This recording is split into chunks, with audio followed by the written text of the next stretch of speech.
또 목사님. 대단히 감사합니다. 저녁 식사 맛있게 하셨습니까? 너무 짧은 것 같아요, 그렇죠? 벌써 둘째 날 저녁이 되었습니다. 김윤희 권사님 통해서 이슬람 사원과 관련되어진 상황과 형편들 알게 되어서 대단히 감사합니다. 뜨거운 감자라는 말이 맞죠. 왜냐하면 교회 안에서도 생각이 여러 가지 생각들이 있습니다.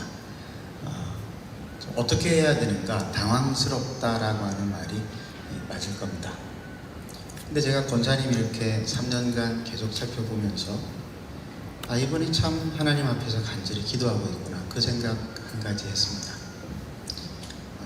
생각이 다르고 방식이 다르고 의견이 달라도 하나님 앞에 간절히 우리가 기도할 때 우리의 방법이 아닌 하나님께서 당신의 방법으로 이 문제를 해결해 주실 것이라고 생각을 합니다. 그래서 크게 걱정하지 않습니다. 내일 마지막 말씀 속에서 그 부분들을 조금 더 말씀을 드리려고 합니다. 오늘은 우리가 말의 온전함, 인격의 온전함, 그리고 교회의 온전함이라고 하는 제목으로 우리가 야고보서 3장과 4장의 말씀들을 함께 살펴보겠습니다. 여러분, 초대교회는 참 말이 많았던 만큼 교제와 활발한 그러한 소통이 많았던 교회였습니다. 자발적인 환대도 이 초대교회의 특징이었습니다. 환대가 뭘까요? 환대는 사람을 있는 그대로의 모습으로 인정하고 받아주는 것을 환대라고 합니다. 우리는 손님들이 우리 집을 방문할 때 어서 오세요 라고 말을 합니다. 어서 오세요. 있는 그대로 오시고 꾸밈 없이 들어와도 아무런 문제가 없다라고 하는 그런 뜻입니다. 그래서 옷에서 땀 냄새가 나는 사람에게도 문을 열어주면서 뭐라고 그러죠? 어서 오세요 라고 이야기를 합니다. 그런데 정작 옷에서 땀 냄새가 많이 나는 사람을 받으려고 하면은 굳은 결심이 필요하죠. 교회는 바로 그 결심을 하고 냄새 나는 사람들을 받는 곳입니다. 돌아온 탕자의 이야기는 사람들에게 교회가 어떠한 곳인지를 분명하게 말해주고 있습니다. 교회는 죄인도 받아주는 곳입니다. 그것이 바로 교회이고 교회의 영광은 바로 거기에 있습니다. 사람이 사람을 만날 때 제일 먼저 건네는 것은 다름 아닌 말이죠. 인간이 말씀하시는 하나님의 형상으로 지원받았기 때문에 그렇습니다. 하나님은 세상을 말씀으로 창조하셨으니 빛이 있으라 하심에 빛이 생겨나고 온 우주 만물이 하나님이 말씀하신 그대로 창조되었습니다. 이것이 바로 하나님의 말씀의 능력입니다. 그래서 인간의 말에도 일정의 능력이 있습니다.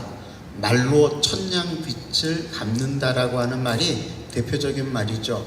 천년 전에 고려시대의 서희 장군은 80만 대군을 이끌고 쳐들어온 거란과 말로 단판을 벌여서 전쟁을 하지 않고도 나라를 구했습니다. 나라를 구한 것뿐 아니라 강동 6주까지 얻어가지고 고려의 영토를 압록강까지 확장을 시켰습니다. 합당한 말에는 능력이 있다라고 하는 것을 잘 보여준 사건이었습니다. 근데 왜 우리는 이런 말의 능력을 체험하지 못할까요? 말로 천냥빚도 갚고 땅도 얻는다는데 우리는 말만 했다고 하면은 관계가 단절되고 어려움을 겪고 있지는 않습니까? 야고보 시대가 그랬던 것 같습니다. 야고보서 2장에서 교회 안에 인간 차별의 문제를 다루었다라고 한다면 3장에서는 교회 안에 통제되지 않는 말의 문제를 다루고 있습니다. 특별히 교회 안에서 선생이라고 주장하는 사람들의 말은 굉장히 큰 영향력이 있었습니다. 그래서 3장 1절에서 야고보는 이렇게 이야기하죠. 함께 읽겠습니다. 시작.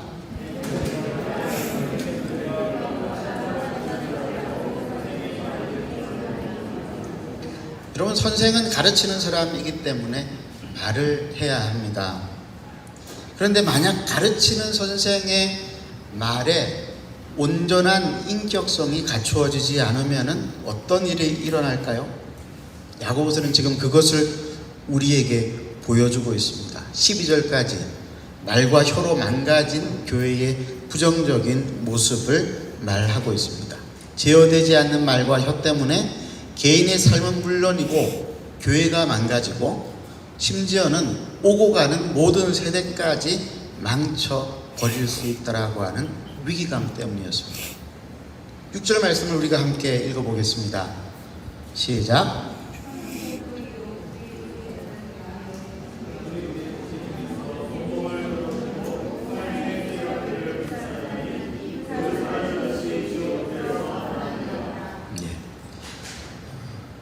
여러분, 여기에 보면은 삶의 수레바퀴를 불사른다고 그랬죠.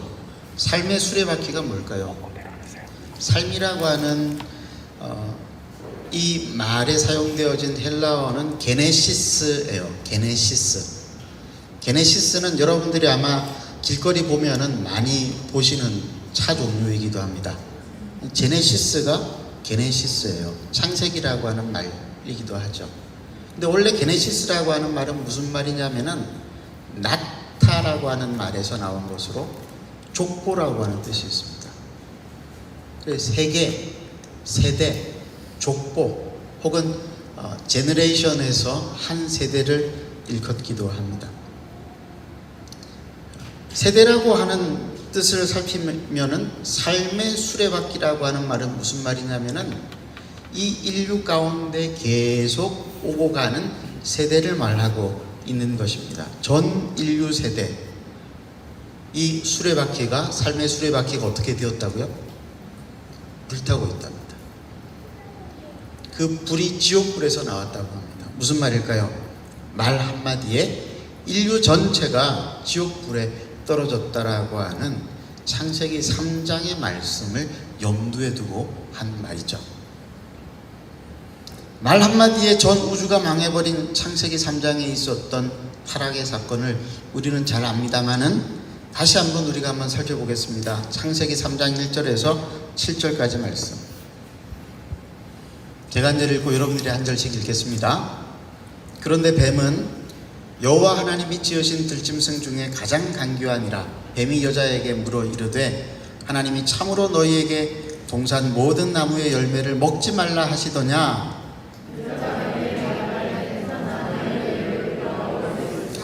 동산 중앙에 있는 나무의 열매는 하나님의 말씀에 너희는 먹지도 말고 만지지도 말라 너희가 죽을까 하노라 하셨느니라.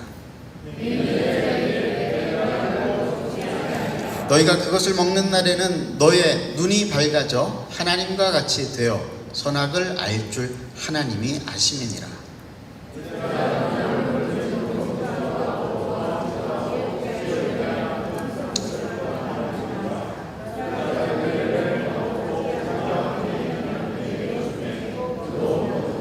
함께 읽겠습니다. 이에 그들의 눈이 밝아져 자기들이 벗은 줄을 알고 무화과 나무 잎을 엮고 치마로 삼았더라.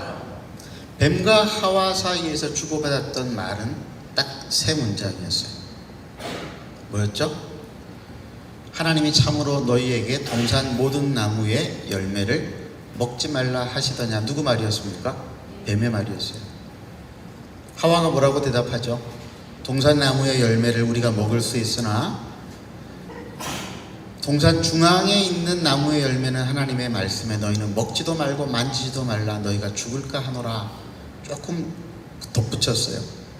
그러자 뱀이 하는 말이 너희가 결코 죽지 아니하리라. 너희가 그것을 먹는 날에는 너희 눈이 밝아져서 하나님과 같이 되어서 선악을 알 줄 하나님이 아십니다. 정령 죽으리라고 하신 말씀을 완전히 뒤바꾸어 놓았습니다. 이 뱀과 하와 사이에 주고받은 말 때문에 인류와 세상은 하나님께 끊어져 나갔습니다. 결과는 비참했죠. 아담 이후에 모든 오고 가는 세대들이 죄의 쇠사슬에 매여버리게 되었습니다.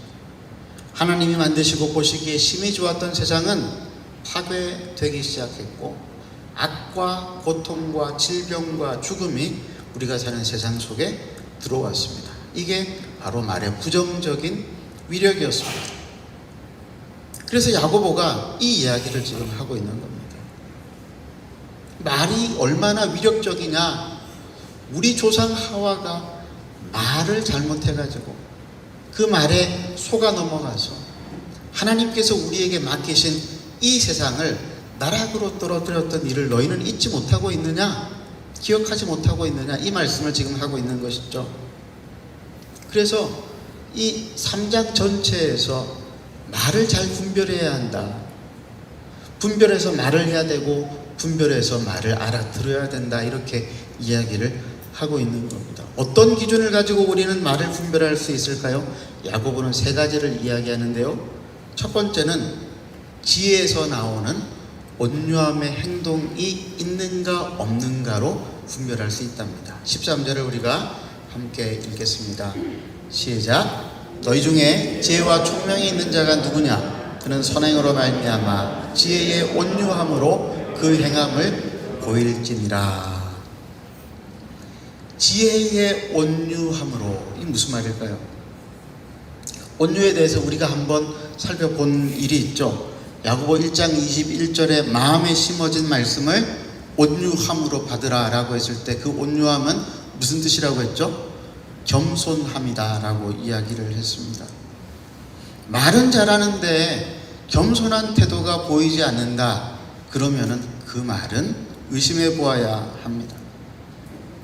야고보는 말의 진실함의 기준을 온유한 행동, 즉 겸손한 태도로 보았습니다. 두 번째로는 말에 합당한 선행이 따라오고 있는가. 13절 다시 한번 볼까요?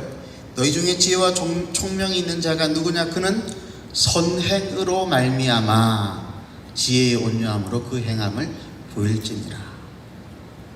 온유한 행동과 겸손한 태도가 있다고 해서 그 말을 고지 곧대로 믿어서는 안 됩니다. 말을 보증해 주는 것은 행동, 선행, 착한 행실이어야 합니다. 그래야지 그 말이 진실하다라고 하는 것을 우리는 확증할 수 있어요. 1세기 그리스도인들에게 요구되었던 것은 말과 행동이 일치하는 구별된 삶이었습니다. 특별히 주님의 몸된 교회 안에서 말의 중요성은 아무리 강조해도 지나치지 않았습니다. 그러니 말을 분별하는 것이야말로 지혜 중에 지혜였던 것이죠. 마지막으로 3번째로 말을 분별하기 위해서 필요한 것은 마음의 동기를 확인하는 것입니다. 14절 말씀에 함께 한번 읽어볼까요? 시작. 그러나 너희 마음속에 독한 시기와 다툼이 있으면 자랑하지 말라. 진리를 거슬러 거짓말하지 말라. 마음속에 독한 시기와 다툼이 있으면은 말 함부로 하지 말래요. 사람 말을 가만히 들여다보면은 그 사람이 왜 그 말을 했는지 동기를 파악할 수가 있습니다. 자랑하고 싶어서 말을 꺼내는 사람들이 있죠. 비방하려고 말을 꺼내는 사람들도 있고, 싸우기 위해 말을 꺼내는 사람도 있고, 사기를 치기 위해서 말을 꺼내는 사람도 있습니다. 그래서 말을 우리가 들을 때에 이 사람이 어떤 동기로 이 말을 할까라고 하는 것들을 잘 살펴보지 않으면 안 됩니다. 예전에 어느 성도와 성경 공부를 하는데 이분의 말이 조금 묘했어요. 그날은 마태복음 16장 16절 주는 그리스도시요 살아계신 하나님의 아들이십니다 라는 말씀으로 신앙 고백에 대해서 공부하고 있을 때였습니다. 이 질문을 어떻게 했냐면은 예수님은 형제님에게 어떤 분이십니까? 이제 신앙 고백을 끌어내기 위한 질문이었습니다. 근데 이분이 뭐라고 말했냐면은 예수님은 저에게 빛이십니다 이렇게 말을 했어요. 제가 조금 당황스러웠어요. 방금 주는 그리스도시요 살아계신 하나님의 아들이십니다 라고 하는 말씀을 공부를 했으니까 저는 당연히 주는 그리스도시요 살아계신 하나님의 아들이십니다 라고 말을 할 것이라고 생각을 했는데 이분이 예수님은 저에게 빛이십니다 라고 이렇게 이야기를 할 때 성경에도 예수님은 참빛이시라고 하시는 말씀이 있으니까 그런가 보다 하고 그러면서 또 말이 또 괜찮아요. 철학적이기도 하고 영적이기도 하고. 그때 제가 이분하고 성경 공부를 하면서 조금 이상하다고 느꼈던 것이, 이분이 철학적이고 영적인 멋진 말은 했는데 분명한 자기의 신앙 고백을 말하지 않는 거예요. 그래서 제가 묘하다고 생각을 했던 것입니다. 근데 알고 보니까 이분이 사기꾼이었어요. 교회 안에 돈이 있는 사람들과 친하게 지내면서 돈을 빌려 쓰기를 시작을 했는데 담임 목사님한테서도 돈을 빌렸더라고요. 성도들은 몰라요. 저만 알아요. 홍콩에서 큰 펀드를 움직인다고 하면서 잠시 돈의 흐름이 막혔다고 하면서 돈을 빌려다 썼는데 그게 다 거짓말이었던 것이죠. 그럼 우리는 사람의 말 속에서 그 사람의 말의 동기를 찾는다라고 하는 것이 쉽지가 않습니다. 왜냐하면 한 길 물속은이라도, 아니죠, 10길 물속은이라도 한 길 사람 속은 모르기 때문에. 사람은 자기 스스로도 속입니다. 근데 자기가 자기 스스로를 속인다라고 하는 것을 사람은 잘 몰라요. 그런데 다른 사람의 말을 어떻게 분별할 수 있겠습니까? 작정하고 속이면은 알 수가 없는 것입니다. 근데 야고보는 이 세 가지 기준을 가지고 살피면은 알 수 있을 가능성이 높대요. 첫 번째 뭐라고요? 말을 하는데 겸손한가? 두 번째는 온유하고 겸손한 말만큼 착한 행실이 따라오고 있는가? 세 번째로 말의 동기가 분명한가? 여러분, 나의 말은 어떻습니까? 말을 하는데 온유합니까? 겸손합니까? 온유하고 겸손한 말을 할 때 그 말에 걸맞는 착한 행실이 따라오고 있습니까? 마음의 동기가 분명합니까? 특별히 우리는 지도자의 말 속에서 이 말을 잘 분별해야 됩니다. 시기와 다툼 가운데 있는 지도자들이 얼마나 많겠어요. 그러니까 더 분별력이 필요하죠. 지도자들도 인간적인 어려움 가운데 처해 있기 때문에 지도자의 말들을 잘 분별하지 못하면은 우리가 지도자의 말에 속아 넘어갈 수도 있는 거예요. 제 말을 여러분들이 잘 분별해서 들으셔야 되는 거죠. 기준이 뭐였죠? 서 목사님이 겸손하게 말을 하고 있는가?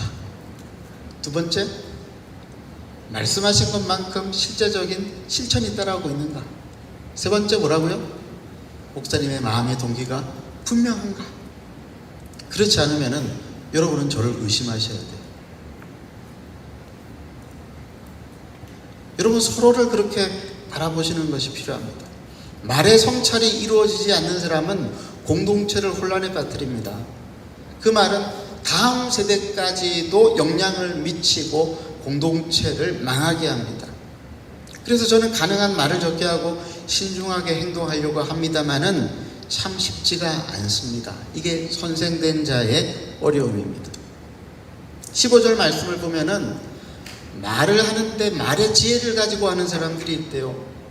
그런데 이 소위 말의 지혜라고 하는 것이 뭐냐면은 땅의 지혜요, 정욕의 지혜요, 귀신의 지혜라고 이야기를 합니다. 15절 한번 읽어볼까요? 함께 15절 제가 부탁을 안 드렸는데 여러분 찾으셨으면 한번 같이 한번 읽어보도록 하겠습니다. 시작. 이러한 지혜는 위로부터 내려온 것이 아니요 땅 위의 것이요 정욕의 것이요 귀신의 것이니. 여러분, 땅의 지혜라고 이야기를 하는데 어떤 땅을 말할까요? 야고보 시대의 땅은 로마가 정복한 땅입니다. 로마 제국이 정복한 땅. 그 땅에서 말하는 지혜가 있다. 무슨 말일까요? 사람들의 욕망을 부추겨서 원하는 것들을 얻어내고자 하는 욕망의 말들이겠죠. 경험치라고 하는 것들이 있잖아요. 어떨 때 사람이 잘 속아 넘어가는가. 그게 오전에 말씀드렸나요? 재팬라이프, 허블라이프, 수많은 건강보조식품과 의료기기들 얼마나 많이 우리가 속았습니까? 우리가 바보죠. 우리 안에 욕망이 있으니까요. 건강해지고 싶은 욕망. 정욕의 지혜란 무엇입니까? 똑같은 것입니다. 사람의 마음에 그 욕망과 욕심을 건드려서 사람으로 정욕이 부릴 듯 일게 해서 그 사람을 속이는 것. 그게 이제 정욕의 지혜죠. 귀신의 지혜는 뭡니까? 귀신을 바울은 공중 권세 잡은 자다라고 이렇게 말을 했던 적이 있어요. 에베소서 2장 2절이죠. 그때 너희는 그 가운데에서 행하여 이 세상 풍조를 따르고 공중의 권세 잡은 자를 따랐으니 곧 지금 불순종의 아들들 가운데에서 역사하는 영이라. 공중의 권세 잡은 자라고 했는데, 여러분 원래 귀신의 역할이 뭐냐면은 사람을 미혹시켜서 넘어뜨리는 것입니다.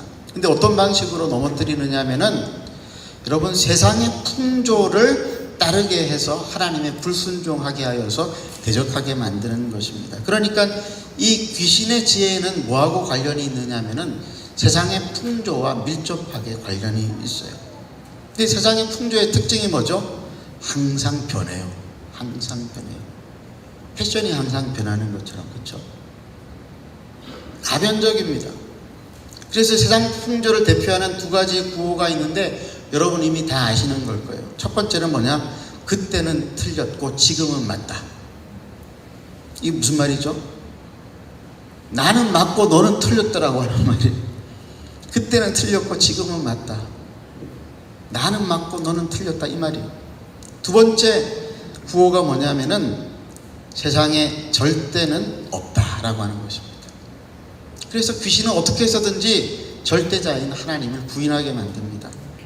이러한 말의 지혜를 따르는 사람들이 시기와 다툼을 일으키고 혼란스러운 모든 악한 일들을 벌이게 됩니다. 그러니 이러한 말의 지혜를 따라 사는 사람들의 인생이 어떻겠어요? 늘 흔들리는 겁니다. 흔들리는 바다 물결 같은 삶을 살아갈 수밖에 없습니다. 그래서 이러한 말의 지혜를 따르는 사람들은 쉽게 어디에 뿌리를 잘 내리지를 못해요.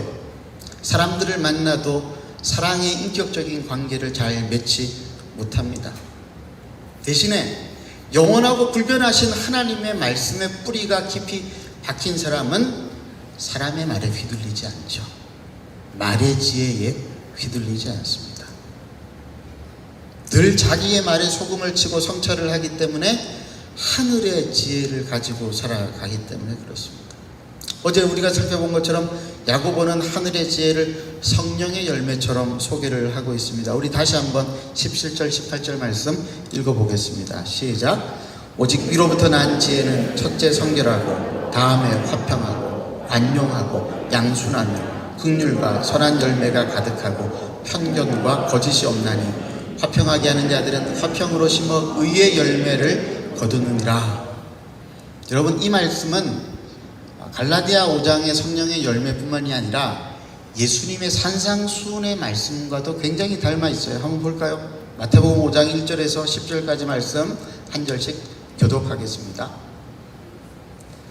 예수께서 무리를 보시고 산에 올라가 앉으시니 제자들이 나온지라. 심령이 가난한 자는 복이 있나니 천국이 그들의 것이며 온유한 자는 복이 있나니 그들이 땅을 기업으로 받을 것이며 긍휼히 여기는 자는 복이 있나니 그들이 긍휼히 여김을 받을 것이며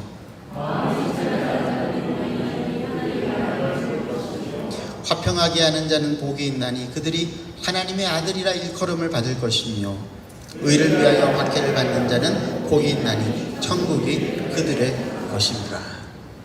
야고보와 예수님의 말씀이 좀 닮아있죠? 왜 닮았죠? 예수님의 친동생이, 육신의 동생이 야고보였으니까, 주의 형제 야고보였습니다. 예수님은 마음의 청결, 화평하게 하는 자, 온유한 자, 긍휼히 여기는 자, 의를 위하여 박해를 받는 자, 의에 줄이고 목마른 자가 천국을 기업으로 받을 것이라고 말씀을 했는데, 갈라디아 5장 22절에서는 사도 바울이 이것을 성령의 열매라고 우리에게 또 가르쳐주고 있습니다. 그래서 한 표를 보세요. 표가 준비가 되어져 있는지 모르겠는데 준비가 되어져 있습니까?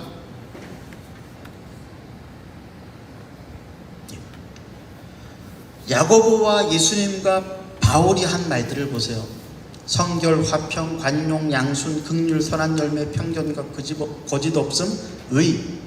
예수님은 심령의 가난, 애통, 온유, 위를 갈망, 긍휼, 청결, 화평, 박해받음. 그리고 바울은 사랑, 희락, 화평, 오래 참음, 자비, 양선, 충성, 온유, 절제 닮았죠. 공통적으로 이 세 분에게서 똑같이 나온 한 단어가 있습니다. 그게 뭐죠? 화평입니다. 화평. 온유는 양순과 비슷한 말이고, 그래서 세 군데에서 다 나온다고도 할 수 있는데, 명확하게 세 군데에서 세 분이 똑같이 하신 말씀이 뭐였냐면은 화평이었습니다. 여러분, 화평 그러면은 뭐가 먼저 제일 떠오르세요? 화평. 다른 말로 하면 평화. 또 다른 말로 하면은 평안. 마음의 평안. 마음의 평안. 여러분, 마음의 평안 참 좋아하시죠? 저도 참 좋아합니다만은, 그래서 마음의 평안을 얻기 위해서 머리가 복잡한 날에는 요즘은 유튜브에서 마음의 평안을 주는 음악 해가지고 들렸죠.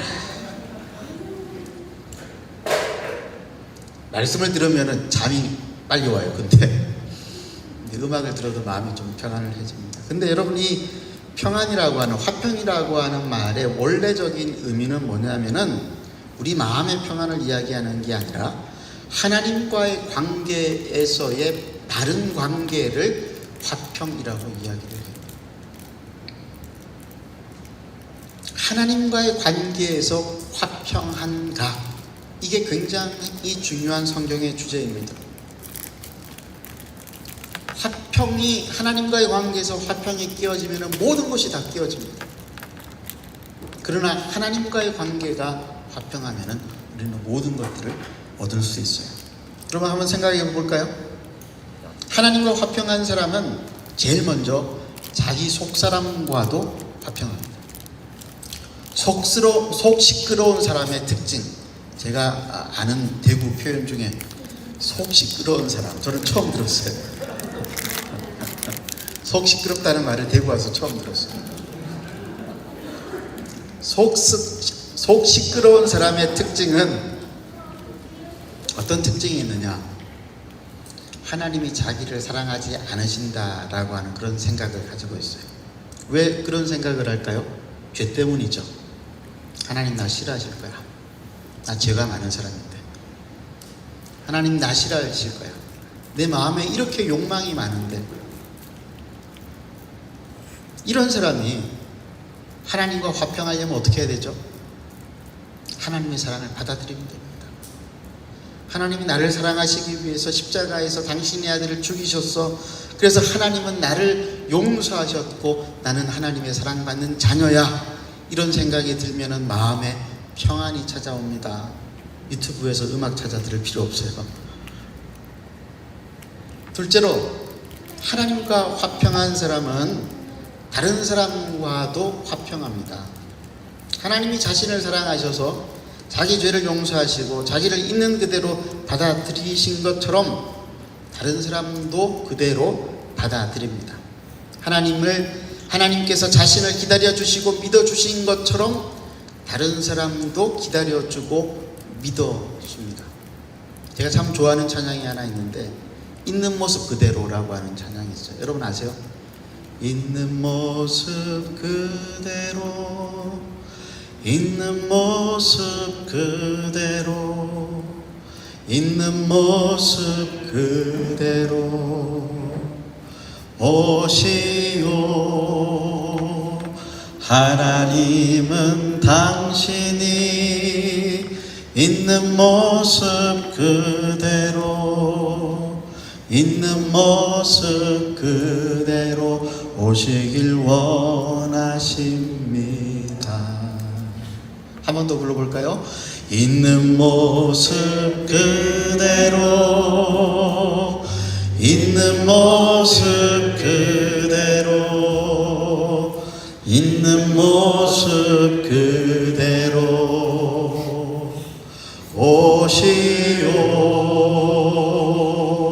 하나님은 당신이 있는 모습 그대로, 있는 모습 모습 그대로 오시길 원하십니다. 제 한 해 선배 형님이 있는데요, 미술을 전공했습니다. 미술을 전공하는 사람들은 보통 좀 까칠한데 이분은 너무 성격이 좋았어요. 제가 그 형님이 인도하는 모임을 1년 동안 나가야 되었는데 자주 빠졌습니다. 자주 빠졌던 이유 중에 한 가지는 연애할 때였어요. 조이안이랑 연애했다라고 하는 것은 안 비밀입니다. 자주 빠지게 되었어요. 근데 이 형님이 저에게 싫은 소리를 한마디도 하지 않는 거예요. 만날 때마다 은철아, 너 보면 참 좋아. 놀리는 말이 아니에요. 정말 저를 눈에서 꿀이 떨어지는 것처럼 뭐라 그러죠? 꿀 떨어지는 것처럼 그렇게 바라보는 거예요. 왜 그런 사람들이 있지 않습니까? 무조건 사랑의 눈으로 보게 되는 그런 사람들. 지금도 그런 분이 한 분 계신데 여러분들도 아시는 분입니다. 수원 선교교회의 원로 목사님이신 고광욱 목사님. 이분은 제 신학교 동기예요. 25살에 제가 신학교 들어갔을 때 이분은 벌써 55세, 56세 이쯤 되었던 것 같아요. 완전히 아들뻘이지 않습니까? 근데 이분이 저를 그렇게 사랑스럽게 바라보시는 거예요. 근데 신학교를 졸업하고 17년이 되었을 때에 제가 2017년도에 대구 오지 않았어요? 그때 제일 기뻐하셨던 분이 바로 이분이었습니다. 이분은 지금도 한 달에 한 번씩 먼저 저에게 꼭 전화를 주세요. 수화기만 드시면은 칭찬을 아끼지 않으십니다. 몸둘 바를 모를 정도로 칭찬을 하세요. 저는 살면서 이렇게 칭찬을 잘하시는 분을 아직까지 만나지 못했습니다. 그분이라고 왜 저의 못난 모습을 보시지 않으셨겠습니까? 그런데도 불구하고 못난 모습은 못 본 채 하고 늘 잘한 것만 칭찬을 해 주시는 겁니다. 제가 무슨 생각이 들었냐면은 하나님 아버지가 이러신가? 이런 생각이 드는 거예요. 하나님 우리 죄를 다 아시잖아요. 우리 죄를 아시는 하나님께서, 다 아시는 하나님께서 나를 위해 하신 일이 뭐였는가? 나도 모르게 당신의 아들을 십자가에서 죽여놓고 내 죄를 용서해 주신 거였어요. 여러분 아셨어요? 저는 몰랐어요. 하나님이 내 죄를 다 아시면서, 그리고 그 아시면서도 내 죄를 용서해 주시기 위해서 당신의 아들을 죽이셨다라고 하는 것을 예전에는 미처 알지 못했습니다. 꿈에도 알지 못했습니다. 죄의 빛, 죽음의 빛을 나도 모르는 사이에 갚아주셨다. 그러니까 정말 처음에 이 복음을 받아들였을 때에 감당이 안 되었어요. 정말로 한 달 동안 울고 다녔던 것 같아요. 다 아셨는데도 왜 저렇게 하셨을까? 나 같은 죄인을 위해서 왜 당신의 아들을 십자가에 못 박아 죽이셨을까? 하나님 나에게 밤마다 아침마다 제 영혼을 쓰다듬어 주시면서 이렇게 말씀하시는 것 같아요. 너는 내 사랑하는 아들이요 내 기뻐하는 자라. 너는 내 사랑하는 아들이요 내 기뻐하는 자라. 은철아, 내가 오늘도 너를 사랑하고, 내가 오늘도 너를 응원하고, 내가 오늘도 너를 도와줄게. 그래서 제가 제일 처음에 여러분들과 함께 인사하자고 했을 때 제가 함께 인사하자고 했었던 그 인사말 기억하세요? 당신의 인격이 어떠하든지 나는 당신을 끝까지 사랑하겠습니다. 옆에 분들한테 다시 한번 인사해 보세요. 당신의 인격이 어떠하든지 나는 당신을 끝까지 사랑하겠습니다.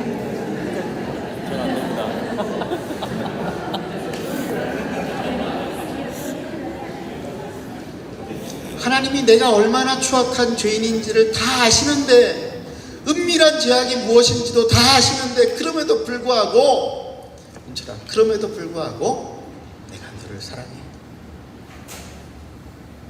그럼에도 불구하고 내가 너를 도와줄게. 그럼에도 불구하고 내 인생에 평생 떠나지 않을게. 여러분, 이 은혜를 아는 사람이 사람들을 만났을 때 무슨 말을 할 수 있을까요? 이 은혜를 아는 사람은 자기 속사람과도 관계가 좋아요. 그리고 다른 사람과도 관계가 나쁠 수가 없어요. 세 번째로 세상과의 관계 속에 화평을 경험하게 됩니다. 하나님과 화평한 사람, 사람과 화평한 사람이 세상과 등지고 살겠습니까? 그렇지 않습니다. 여기서 말하는 세상은 타락한 세상을 이야기하는 거 아니에요. 하나님이 만드신 동식물, 자연 만물을 이야기하는 것입니다. 이번에 부안에서 잼버리 대회를 마친 영국 스카우트 대원 중에서 영국으로 바로 돌아가지 않고 한국을 여행하는 대원들이 있는데 그 중에 일부가 어제 거제도를 갔대요. 그런데 지역 주민이 보니까 이 친구들이 바다에 들어가지 않고 바닷가에서 뭘 줍더래요. 쓰레기를 줍더래요. 사진을 찍어가지고 신문사에 제보를 해줬어요. 서양 사람들은 이 환경 문제에 일찍 눈을 떴습니다. 일찍 산업이 발달해서 건조 환경을 오염시켰던 원죄가 있기 때문이기도 하거니와 성경의 기본 원리를 그들은 잘 알고 있어요. 하나님을 대신해서 사람이 해야 할 일이 하나님을 대신해서 세상을 잘 지키고 보존하는 것이라고 하는 사실을 잘 알고 있습니다. 여러분, 이런 모든 관계, 내 속사람과의 관계, 내 옆에 있는 사람, 이웃과의 관계, 그리고 하나님이 만드신 이 자연 만물과의 관계 속에서의 화평을 우리는 샬롬이라고 그래요. 샬롬. 우리 어제 불렀던 찬양, 아침에 불렀던 찬양인가요?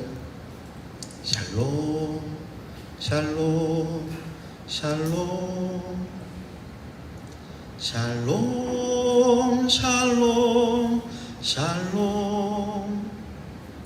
내니 두려워 말아라, 내 사랑하는 내 아들아. 두려워 마라, 샬롬. 우리 하나님이 그러신 분이십니다. 우리 하나님이 그러십니다. 여러분, 이 샬롬을 어디서 맛봐야 되냐면은 교회에서 맛봐야 됩니다. 교회에서. 그런데 교회만큼 샬롬이 끼어지는 곳이 없어요. 야고보 시대의 교회도 마찬가지였고 지금 시대의 교회도 마찬가지입니다. 교회가 분열되고 끼어지는 일이 무엇 때문이에요? 말 때문이에요.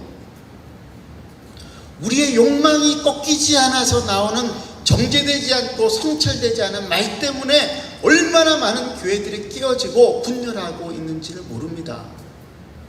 여러분 다들 겪으셨잖아요. 우리는 언제쯤 완성된 샬롬의 교회를 경험하게 될 수 있습니까? 종말에는 그렇게 되어질 것입니다. 그전에는 다 공사 중이에요. 우리가 사람들을 바라볼 때마다 공사 중이구나 이렇게 봐야 돼요. 공사 중이구나. 말이 좀 거치네? 공사 중이구나. 내가 이 꼴 버리고 교회를 왔나? 공사 중이구나. 이 생각하면서 살아야 되는 거예요. 여러분, 공사 중일 때는 건드리면 안 됩니다. 공사 중에 건드리면 다 망쳐요. 그래서 제임스 휴스턴이라고 하는 신학자가 그리스도인의 말의 규칙 12가지를 이렇게 말을 했습니다. 우리가 하나씩, 혹시 있는지 모르겠네요. 제가 한번 읽어드릴 테니까 한번 잘 들어보십시오. 1번, 많은 사람 사이에서는 가급적 말을 적게 하라. 왜 그럴까요? 말을 옮겨다니니까. 2번, 행동과 말을 적절하게 하라. 3번, 중요하지 않은 문제를 가지고 말하지 말라. 별거 아닌 거 가지고 말하지 말라는 것이죠. 4번, 명랑하게 말하라. 이거 굉장히 중요합니다. 똑같은 말인데 우거지작으로 말을 하는 사람들이 있어요. 그러면 그 말을 듣고 싶지 않아요. 5번, 누구에게도 조소하지 말라. 6번, 충고를 할 때는 신중하고 겸손하게 하되 자신의 부족함도 인식하면서 말하라. 7번, 상대방의 기분을 신경 쓰라. 8번, 상대방을 불쾌하게 할 말을 할 경우는 반드시 먼저 기도하라. 9번, 자신이 옳다는 것이 확증되기 전까지는 결코 핑계하거나 변명하지 말라. 10번 자랑해야 할 경우 그것이 하나님의 선물임을 잊지 말라. 11번 과장하지 말라. 12번 어떤 대화든지 영적인 유익을 추구하라. 여러분 어떠세요? 여러분들의 언어 생활은 이 말의 12가지 규칙을 잘 따라하고 있습니까? 가장 좋은 말은 어떤 말일까요? 내가 사랑받고 있다라고 하는 사실을 확인시켜주는 말입니다. 내가 상대방으로부터 사랑받고 있다라고 하는 것이 확인이 되면은 그 상대로부터 무슨 말을 들어도 아무 상관이 없어요. 그래서 친구들끼리 육두문자를 사용하잖아요. 그쵸? 이씨 뭐뭐뭐 한 놈아 뭐 이러면서 그런 육두문자를 날리면서도 웃으면서 부둥켜 안고. 그런 이유가 뭐예요? 사랑하는 것을 아니까. 사랑하는 것을 아니까. 반대로 상대방이 나를 사랑하는지 사랑하지 않는지 모르는 상태에서는 말 함부로 하면 안 돼요. 말 쉽게 내뱉으면 큰일 납니다. 제가 전도사 때 일인데요, 충성스럽게 봉사하시던 선생님이 그만두시겠다고 말씀을 하셨습니다. 생각하지도 못했던 일이었기 때문에 대단히 당황스러웠습니다. 얼떨결에 나온 말이 뭐였냐면은, 괜찮습니다. 저는 오는 사람 막지 않고 가는 사람 붙잡지 않습니다. 얼떨결에. 제 딴에는 편안하게 교사직을 내려놓으셔도 괜찮습니다. 이제 이런 의도로 말을 한 건데 이게 그냥 생각 없이 툭 하고 튀어나왔어요. 마지막에 이 분이 저한테 조용히 찾아오셔서 점잖게 말씀해 주셨습니다. 전도사님, 떠나는 교사에게 그렇게 말씀하시면 상처받습니다. 제가 얼굴이 화끈화끈 달아올랐습니다. 전도사 사역 초기에 여러분, 무슨 말을 해야 될지 모르겠으면은 아무 말도 하지 않는 게 최선이에요. 근데 꼭 해야 될 것 같으면은 이렇게 말씀하세요. 제가 무슨 말씀을 드려야 할지 잘 모르겠습니다.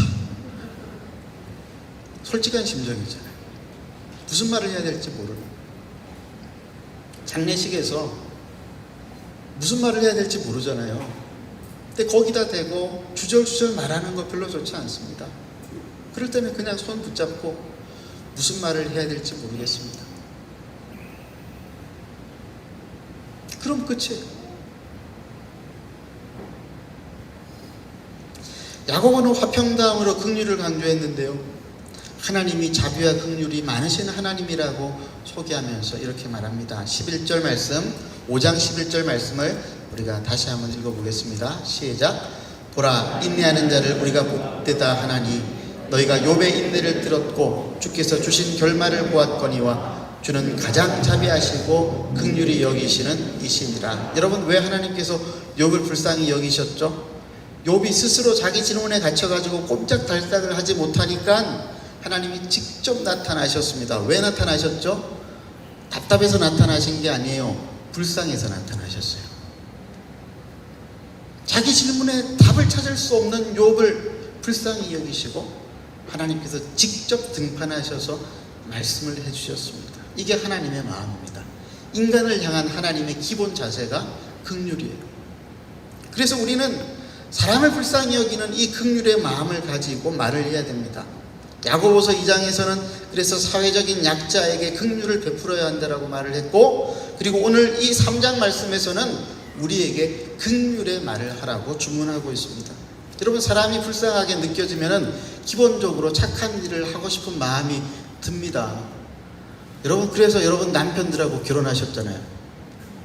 불쌍한 마음이 들어가지고 고개를 끄덕이는 분들이 계세요. 정말 그렇다라고 하는 거예요. 사회적인 약자들을 볼 때에 불쌍히 여긴다라고 하는 것은 동정하는 것이 아닙니다.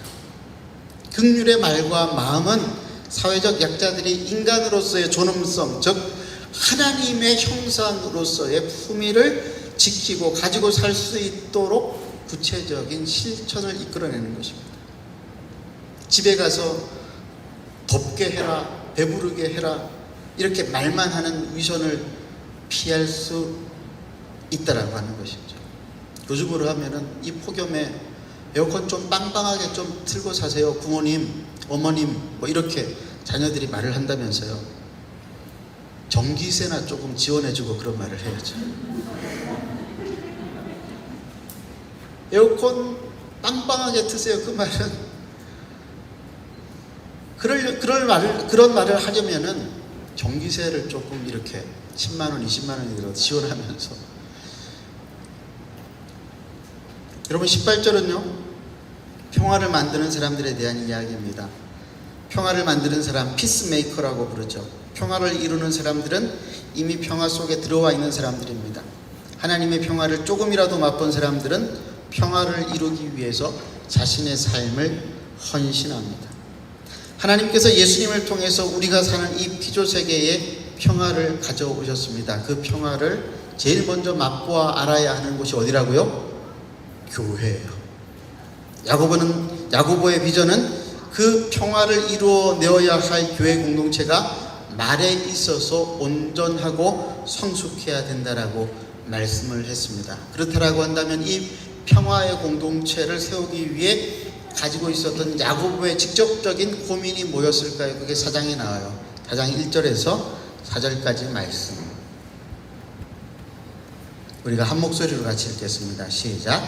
너희 중에 싸움이 어디로부터 다툼이 어디로부터 나느냐? 너희 지체 중에서 싸우는 정욕으로부터 나는 것이 아니냐? 너희는 욕심을 내어도 얻지 못하여 살인하며 시기하여도 능히 취하지 못함으로 다투고 싸우는도다. 너희가 얻지 못하면 구하지 아니하기 때문이요 구하여도 받지 못하면 정욕으로 쓰려고 잘못 구하기 때문이라. 가늠한 여인들아, 세상과 벗된 것이 하나님과 원수됨을 알지 못하느냐? 그런즉 누구든지 세상과 벗이 되고자 하는 자는 스스로 하나님과 원수되는 것이니라. 평화가 상실된 교회의 이야기는 아직 끝이 나지 않았습니다. 너희가 욕심을 부려서 너희가 얻고 싶은 것을 얻기 위해서 살인도 마다하지 않지만은 너희가 그럼에도 불구하고 얻지 못하고 있지 않느냐. 이게 땅의 지혜를 살아가는 사람들의 모습이다라고 이야기를 합니다. 그래서 3장 전체에서 혀를 통제해야 된다라고 말씀을 했습니다. 혀는 우리 신체 기관 가운데에서 우리의 마음을 대변하는 스피커 역할을 해요. 아까 사회 보시는 우리 유 집사님이 스피커가 되고 싶다고 그랬는데 우리 사람의 속마음의 스피커가 혀입니다. 그런데 혀를 아무리 잘 통제하려고 해도 통제할 수 없는 게 있어요. 그게 뭐냐면은 우리 마음 깊숙한 곳에 숨어있는 무의식의 우리의 마음이에요. 이거 굉장히 중요합니다. 말을 하다 보면 오해가 잘 생기죠. 나는 전혀 그런 의도로 한 말이 아니었는데 상대방은 길길이 날뛰고 난리도 아닙니다. 왜 그럴까요? 왜 그런 오해가 생길까요? 첫 번째 이유는요, 전제가 다르기 때문에 그래요. 각 사람이 가지고 있는 단어들, 사용하는 말의 습관과 쓰는 언어와 단어들의 그 전제가 달라요. 가령 예를 들어서 아버지라고 하는 말을 할 때에 좋은 아버지를 둔 사람에게 있어서 아버지는 어떤 의미로 받아들이겠습니까? 아버지만 생각하면 가슴이 푸근해질 거 아니겠어요? 근데 독선적이고 자기 고집대로 마음대로 하는 그런 아버지를 두고 있는 사람에게 아버지라고 이야기하면 어떤 마음이 들겠어요? 쌍심지가 나는 겁니다. 전제가 달라요. 생각하는 것들, 경험하는 그 경험치들이 다 달라요. 그래서 이런 경우에는 팩트 체크만 하면 돼요. 사실은 내가 내 아버지에 대한 감정이 안 좋아서 그랬어. 이렇게 풀면 되는 거예요. 근데 문제는 뭐냐면 두 번째 이유인데, 내 마음 깊숙이 숨어있는 무의식의 세계가 있습니다. 근데 그건 나도 몰라요. 근데 이 무의식의 이 내 마음 깊숙이 숨어있는 진짜 속마음이 가끔씩 드러날 때가 있는데, 언제 그런 것이 드러나느냐 하면은 수면 내시경하고 마취가 아직 덜 풀렸을 때. 그때 하는 말들 들어보면은 가관이래요. 술 좋아하시는 분들은 술 마시고 완전히 필름이 끊겼을 때 하는 말들, 속마음이 이렇게 조금씩 드러난대요. 그런데 전혀 드러나지 않고 있다가 나도 모르게 내 말 속에 그런 뉘앙스가 이렇게 드러날 때가 있어요. 근데 나는 몰라. 왜냐하면 나는 의도하지 않았으니까. 그런 의도가 전혀 없었어요. 근데 사람은 자기 속에 방어 기제가 있기 때문에 어떻게 해서든지 자기를 보호하려고 무의식 속에서 모든 것들이 다 움직여요. 우리의 의식 세계가. 그러니까 나는 의도하지 않았는데 내 말 속에서 잘못 나간 말들이 있단 말이죠. 근데 상대방은 그것을 기가 막히게 알아차려요. 이런 경우 어떻게 해야 됩니까? 대단히 당황스럽죠. 그럴 때 저는 반드시 미안하다라고 이야기를 합니다. 제가 제 무의식의 의도를 알아차리지 못했기 때문에 미안한 게 아닙니다. 저도 모르는 제 마음의 깊은 속마음이 나와서 그 말 때문에 상대방이 상처를 입은 것 때문에 미안한 것이죠. 그래서 미안합니다라고 반드시 이야기를 합니다. 그런데 이렇게 이야기하면은 사과를 받아주는 사람도 있지만은 못 받겠다라고 하는 사람이 있죠. 너 의도한 거잖아. 근데 나는 의도하지 않았어. 그러니까 정말 미치고 뛸 지경인 거죠. 진짜 나는 의도한 게 아니니까. 그게 우리의 인간의 연약함이에요. 이럴 때는 어떻게 해야 되죠? 이럴 때 믿음이 필요합니다. 하나님께서 이 문제를 해결해 주시기를 믿고, 그럴 때는 침묵해야죠. 상대방이 화가 났는데 자꾸 변명하면은 화를 부채질하는 것밖에 안 되잖아요. 그때에 하나님이 우리 눈에 보이지 아니하시나 우리의 모든 인간관계 속에서 주관자가 되시는 그 하나님께서 각 사람의 마음을 만져주시기를 기도하는 것입니다. 그게 그리스도인들이 가지고 있는 믿음입니다. 이런 면에서 말이라고 하는 것이 대단히 어렵습니다. 내가 의도하지 않았고 고의적으로 한 말이 아님에도 불구하고 내 말이 상대방의 마음을 쑥대밭으로 만들 수 있기 때문입니다. 그래서 우리는 끊임없이 내 마음 속에 어떠한 욕망이 있고 어떠한 욕심이 있는가 성찰하고 또 성찰할 수 있어야 되는 것이죠. 좋은 교회는 어떤 교회냐면은 말이 적은 교회가 제일 좋은 교회래요. 그럼 침묵의 강이 흐르는 교회가 제일 좋은 교회냐? 그게 아니에요. 말은 없는데 분위기가 따뜻하죠. 말은 없는데 눈빛이 따뜻한 거예요. 우리가 말로만 언어 표현을 하는 게 아니거든요. 우리의 행동과 태도 속에서 우리는 상대방의 사랑을 확인할 수 있는 것이거든요. 말은 안 하는데 왠지 이곳은 따뜻하네. 저 사람의 눈빛 속에서 사랑이 담겨있네. 너무 오래 노려보지는 마세요. 스토커로 오해받을 수 있으니까. 어떤 분들은 말을 솔직하게 해야 한다고 하면서 날 것의 말을 막 던지는 분들이 있습니다. 대단히 위험합니다. 내가 느끼는 감정이 진실하다고 해서 진리는 아니에요. 그렇잖아요. 불륜하는 사람들의 감정은 진실하죠. 근데 사랑은 아니란 말이에요. 진리가 아니죠. 그게 우리의 죄인됨의 무능력함입니다. 제가 누누이 이야기하는 것이 있잖아요. 인간이 윤리적이고 도덕적인 죄를 지어서도 죄인이지만은 인간은 철저하게 선 앞에서 무능하기 때문에 죄인이라고. 무의식의 세계는 우리의 죄인됨을 잘 드러내주고 있습니다. 야고보는 너희 가운데 시기심과 경쟁심이 있을 때에는 진실을 거슬러서 거짓말을 하지 말라고 이야기했습니다. 마음의 동기를 충분히 살피고 말을 하라고 하는 것입니다. 왜 말을 할 때 마음의 동기를 살펴야 할까요? 특별히 시기와 경쟁심이 있을 때는 왜 말을 조심해야 할까요? 여러분 1세기 사회는 명예와 수치 문화가 깔려 있었습니다. 그래서 개인적인 관계에서 말이 오고 가고 그래서 그런 말들은 크게 문제가 되지 않았어요. 그런데 그 말들이 공적으로 드러나게 되어졌을 때 그때는 수치를 당하게 되잖아요. 누구든지 간에. 우리 한국 문화도 대단히 비슷한 것 같습니다. 말로 인해서 수치를 겪게 되어지면은 정말 그 사람의 인생이 파괴가 되는 것 같아요. 그래서 야고보가 계속해서 묻는 것이 뭐냐면은 너희의 마음속에 진짜 욕망이 뭐냐? 우리의 무의식의 세계 속에서라도 우리가 막 붙잡고 있으려고 하는 것이 무엇이냐? 이것을 계속 들여다보라고 이야기를 합니다.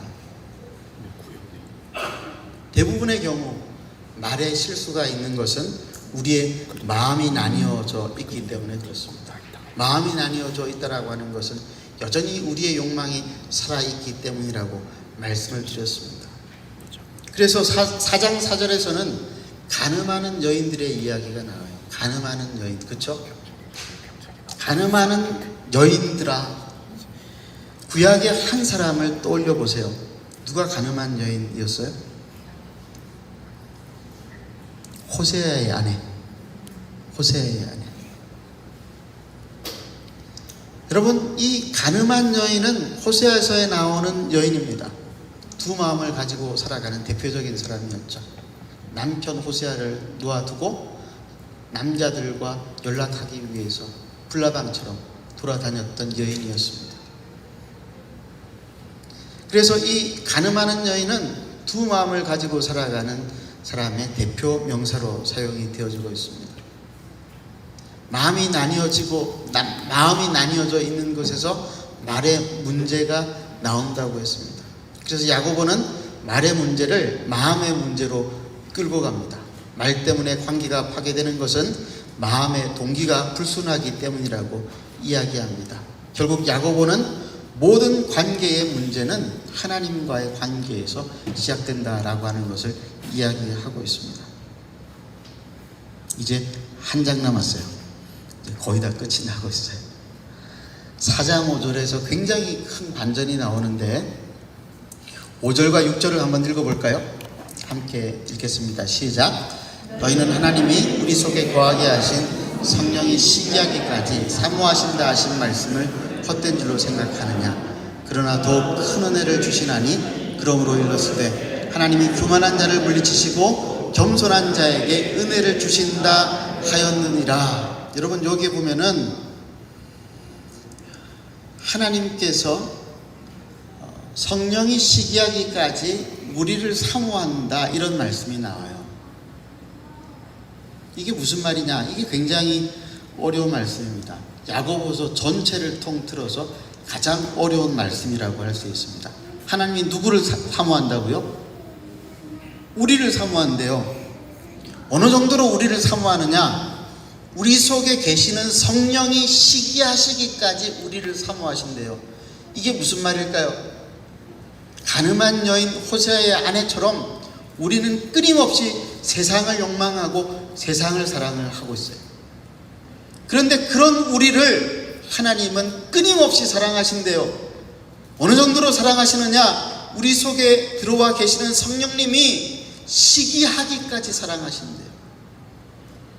삼각관계죠. 우리는 세상을 끊임없이 욕망하고 우리는 세상을 끊임없이 사랑해요. 그런데 그런 우리를 하나님은 한 번도 놓치지 않고 사랑의 눈길로 바라보고 계시대요. 그게 하나님의 사랑이래요. 여러분의 인생에서 얼마나 이런 경험들이 많았습니까? 얼마나 세상을 불나방처럼 쫓아다녔습니까? 그런데도 우리 주님이, 우리 하나님이 우리를 쫓아다니시면서 내가 너를 사랑한다라고 말씀하지 않으셨어요. 나는 세상을 사랑하고 나는 세상을 욕망하고 나는 세상이 좋아서 세상을 떠날 마음은 없는데 하나님이 나를 쫓아다니시면서 그래도 내가 너를 사랑한다. 예수님의 십자가 그 사건을 우리에게 보여주시면서 이렇게 내가 너를 사랑한다. 야고보가 지금 이 말을 하고 있는 겁니다. 사랑하는 여러분, 모든 사람은 하나님의 형상으로 그 가치를 인정받아야 합니다. 그런데 사람들은 자기 마음속에 있는 보물로 자기의 가치를 인정받고 싶어 합니다. 그래서 돈으로 자기의 가치를 인정받고 싶어 하고, 명예로 자기의 가치를 인정받고 싶어 하고, 그래서 돈이 없으면은 내가 가치가 없는가 보다라고 생각을 하고 실망하고, 명예가 떨어지면은 하나님도 나를 더 이상 보지 않으시겠지라고 하는 잘못된 마음을 가지고 살아갑니다. 그런데 하나님은 한 번도 우리를 떠나본 적이 없으시대요. 오매불망 우리를 바라보고 계시대요. 우리가 끊임없이 가늠하고 우리가 끊임없이 세상을 바라본다 할지라도 하나님은 우리만 바라보시겠다고 말씀하십니다. 그게 오늘 우리를 향해 쏟아진 하나님의 사랑입니다. 이 사랑을 가지고 살아가는 사람은 어떻게 살아가야 할까요? 사람들을 바라볼 때에 어떤 말들을 하면서 살아야 할까요? 저는 이 말씀을 준비하면서 이 하나님의 포기되지 않는 이 사랑, 내 부모는 나를 버렸으나 여호와는 나를 영접하시리다 라고 하시는 이 하나님의 사랑을 다시 한번 깨닫게 되어지면서 제가 항복할 수밖에 없었습니다. 또 항복해야 되겠구나.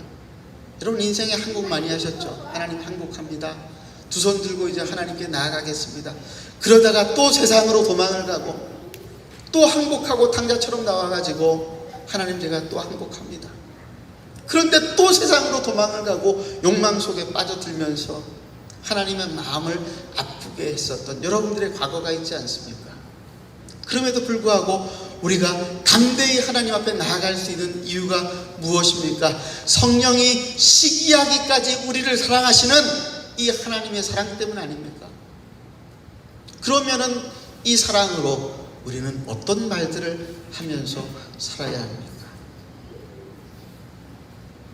야고보는 우리에게 이렇게 이야기합니다. 6절에서 10절까지 우리 함께 읽겠습니다. 시작. 그러나 더 큰 은혜를 주시나니 그러므로 일렀으되 하나님이 교만한 자를 물리치시고 겸손한 자에게 은혜를 주신다 하였느니라. 하나님을 가까이 하라. 그리하면 너희를 가까이 하시리라. 죄인들아 손을 깨끗이 하라. 두 마음을 품은 자들아 마음을 성결하게 하라. 슬퍼하며 애통하며 울지어다. 너희 웃음을 애통으로 너희 즐거움을 근심으로 바꿀지어다. 주 앞에서 낮추라. 그리하면 주께서 너희를 높이시리라. 사랑하는 한마음교회 성도 여러분, 하나님은 오늘도 우리가 하나님 앞에 예배의 자리로 나오기를 바라십니다.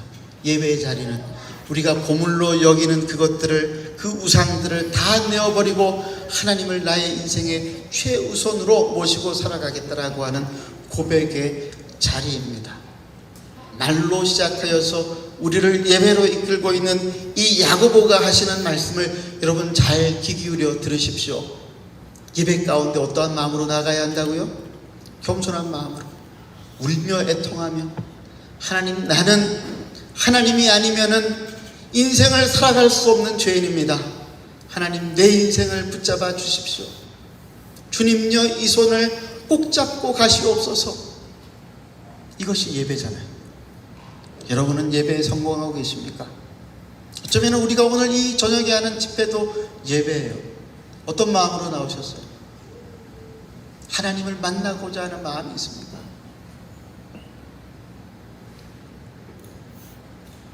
어제 제 막내딸하고 한티로를 캄캄한 밤중에 걸어가는데 돌아오는 길에 저희 막내딸이 그러는 거예요.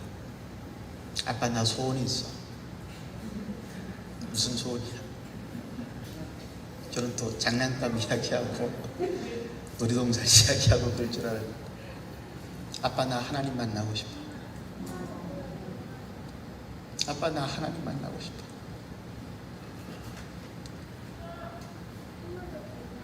여러분, 그 아이가 무엇을 알아서 그렇게 말을 했을까요? 사람은 아는 거예요. 하나님의 형상으로 지음받은 사람은 아는 거예요. 내가 누구를 만나야 사는지를 아는 거예요. 내가 누구를 붙잡아야 인생을 살 수 있는지를 아는 거예요. 하나님을 만나야지 살 수 있다라고 하는 것을 아는 것입니다. 오늘 이 시간 우리 잠시 기도합시다.